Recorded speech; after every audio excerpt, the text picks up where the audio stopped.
Hi friends, welcome back to my channel. ఈరోజు మగ్గం వర్క్లో భాగంగా మనం ఇట్లా చిన్న గీత గీసేసుకొని 4 వరుసల దారం తీసేసుకొని ఇట్లా ట్రై చేద్దాం. మీకు గొలుసు కుట్టు పర్ఫెక్ట్ వచ్చిందని అనుకుంటున్నా. ఎందుకంటే ఇంతకుముందు చూపించిన ప్రీవియస్ వీడియోస్లలో జస్ట్ ఏదో సింపుల్ దారంతో చూపించేసరికి ఇది ఏమన్నా మగ్గం వర్కా, ఇది హ్యాండ్ ఎంబ్రాయిడరీ అంటారని చెప్పేసి కింద ఒక కామెంట్ వచ్చింది. జస్ట్ వాళ్ళు అట్లా అంటారు, పర్లేదు. నేను ఏంటంటే శాంపుల్గా సిల్క్ థ్రెడ్ ఎందుకు వేస్ట్ చేయడం అని చెప్పేసి నేను అట్లా వేరే థ్రెడ్తో వేసే వరకాలంటే అట్లా అనిపించింది. వాళ్ళకి ఇబ్బంది ఏం లేదు. అయితే మనము సిల్క్ థ్రెడ్డే వాడాలంటే మన దగ్గర అవైలబుల్గా ఉండదు. అయినా సిల్క్ థ్రెడ్ వాడాలంటే మనము పర్ఫెక్ట్ అయి ఉండి అది యూజ్ చేస్తే బెస్ట్.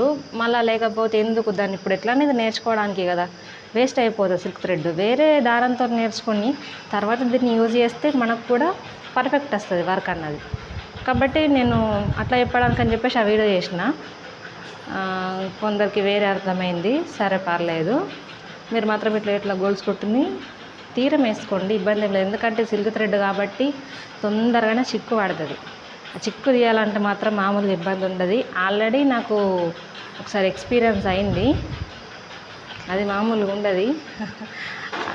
అంత ఇబ్బంది అయింది కాబట్టి నేను ఇట్లా తీరం వేసుకోండి అని చెప్తున్నా. ఎందుకంటే ఓపిక ఉండాలి కదా. ఇది మళ్ళీ థ్రెడ్ ఒక్కసారి సిక్కు పడితే మాత్రం అస్సలు వెళ్ళదు. ఒకసారి దారం సిక్కు పడితే అస్సలు వెళ్ళదు. ఈ సిక్కు తీసేదాకంటే మనకి ఇదంతా కట్ చేసేసి మొత్తం మళ్ళీ కొత్తగా వేయాలనిపిస్తుంది. కానీ మనం తీరం వేస్తే మాత్రం ఏం చిక్కు పడకుండా ఉంటుంది. అక్కడక్కడ ఒక్కొక్క పోగు అన్నది కొంచెం ఎందుకు అట్లా వస్తుంది. మనం 4 వరుసలు తీసుకున్నాం కదా, అందులో ఏ వరుస వచ్చిందనేది కొంచెం చూసుకొని కొంచెం ఇట్లా అన్ని 4 వరుసలు కొంచెం లాగితే అది ఏ వరుస నుంచి వచ్చిందన్నది సెట్ అయిపోతుంది. కాబట్టి మీరు ఒకసారి ట్రై చేయండి.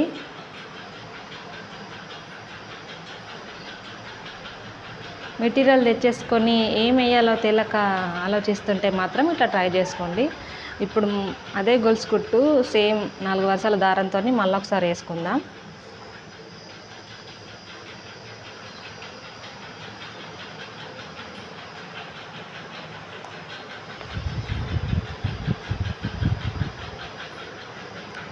అయితే మనకు ఏంటంటే ఒకటి, ఇప్పుడు సిల్క్ థ్రెడ్ తీసుకుంటున్నాం కదా, మనకి ఇది ఏంటంటే ఎక్కువ తీసుకోవద్దు దారము. నేను ఎందుకు కొంచెం తీసుకుంటా అంటే తొందరగా చిక్కు పడుతుంది కాబట్టి నేను కొంచెం తీసుకొని వేస్తా. చూడండి ఇక్కడ ఎట్లయిందో. ఏదో ఒక చిన్న పోగు ఏదో వరుసలోంచి వెళ్ళిపోతుంది. అట్లా చూసుకొని సెట్ చేసుకోవాలి మనము, వచ్చేస్తుంది. అందుకే దారం తొందరగా అయిపోతుంది నాకు. ఎందుకంటే నేను బాగా తీసుకున్నాను అనుకో, అదే అలవాటు అయిపోతుంది. మీకు కూడా కొంచెం తీసుకోండి, ఇబ్బంది లేదు. ఇట్లా చిన్నగా మొడలు వేసుకొని కొంచెం తీసుకోండి, ఇబ్బంది ఏం లేదు. కొంచెం కష్టం అవుతుంది మాటికి దారం పెట్టాలా అని, కానీ నేర్చుకునేటప్పుడు కాబట్టి ఇట్లా స్లోగా కొంచెం తీసుకుంటేనే బెస్ట్. స్లోగా వేసుకోండి.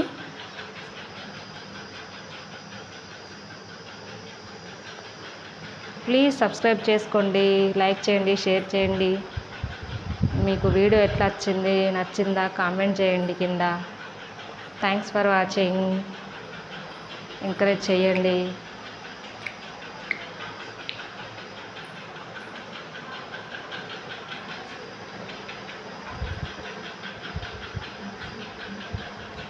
మనము హెవీ వర్క్ వేసుకోవాలంటే హెవీ మెటీరియల్ యూజ్ చేయాల్సి ఉంటుంది. మనం మామూలుగా థ్రెడ్ వర్క్ వేసుకుంటేనే నాకు బెస్ట్ అనిపిస్తుంది. ఎందుకంటే బాగా హెవీ వర్క్ వేసుకున్నాం అనుకో అసలు అది తీయరాదు. బ్లౌజు వేసుకునేటప్పుడు వేసుకుంటాం కానీ హ్యాండ్స్ దగ్గర తీసేటప్పుడు మాత్రం మామూలుగా ఇబ్బంది కాదు. ఇది మాత్రం ఆల్మోస్ట్ హెవీ వర్క్ వేయించుకున్న వాళ్ళకైతే బాగా ఎక్స్పీరియన్స్ ఉంటుంది. ఎందుకంటే పెళ్ళైపోయిన తర్వాత తీయండి ఇట్లా వేరే బట్టలు పెడతారు కదా, తొందరగా చీరలు మార్చుకోవాలి కాబట్టి ఆ టైంలో మాత్రం ఖచ్చితంగా ఇబ్బంది అయ్యే ఉంటుంది. ఆల్మోస్ట్ అందరు ఫేస్ చేసే ఉంటారు. ఏందో వేయించుకునేదాకా వేసుకోవాలని, వేయించుకునే నుంచి మాత్రము అంతేం అది ఉండదు. ఇదిగో మా బాబాచి ఇక్కడ కూర్చున్నాడు, దారాలన్నీ తీసుకుంటున్నాడు. అందుకని చెప్పేసి ఇంతే. Thanks for watching.